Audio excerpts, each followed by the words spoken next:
Abaachuudhaatu feesisa. Jaarsaa fi jaartii tokkootu jira warra magaalaadhaati.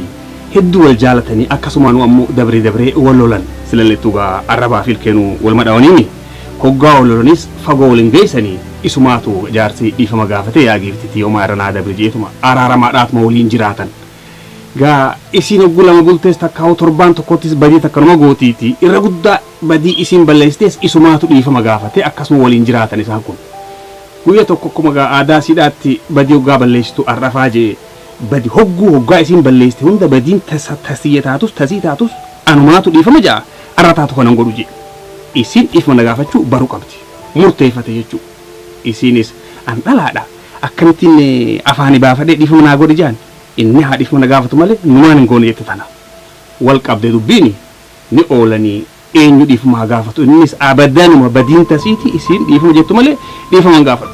isiinis abadanuma an dhalaadha malee waliifillee taatu badiirraa fi qaba ammoo tarraatana an dhiifama numaan hin jenne tuni hin godhamtu jette gaa aduuni dhiitee galgala hojjettu qabani mana keessaa nyaatanii isiin siree guddoorra rafte inni siree xiqqoo takka afateetu manni ribaa kasaanii bal'aa achi rafuu eegalee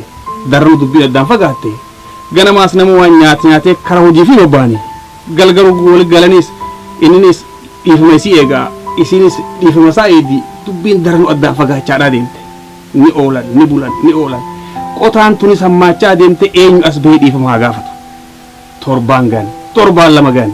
beekaa garaa keessaan wal yaaduun isaanii numa jirti itti jabaachaa dhufte wal yaaduunis qotaanis hammaatte eenyu dhiifama haa gaafatu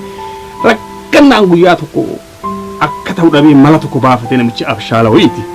akka nama magaalaa keessatti bahee galgala turee wayi fudhateen si'a if jajjabeessee mirqaanee galee aafi jeemee har'aan tana taatu wahiin godhaa jee hoggaa galu daranummaa isin dhiitoytee kun buk jettee aartee turuusaa kanaaf isa eedee afaanii baafadhee maa dhiifamumaan hin gaafanne jee sirmutaa sana rafe hirriibni isa fudhachuu didee gaa wal yaadanii jiranii dubbii jaartiiti ni leeytanii akka isin dhageessutti hoggaa isin gara gaggaltu laalee akka nama hirriibaan haasawutti sagalee ol fudhatee yaa rabbii kiyya quduraa teetiin jaartii tiyya tana achii fuutee osoo siree tiyya tana irraa fiddee maal qabda je hanganumaa isinis tana dhageesseeni yaa rabbii kiyya eeysannaan deemte jetteetuma haatee siree saara lafa dhoyte dubbiin dhumte mookkan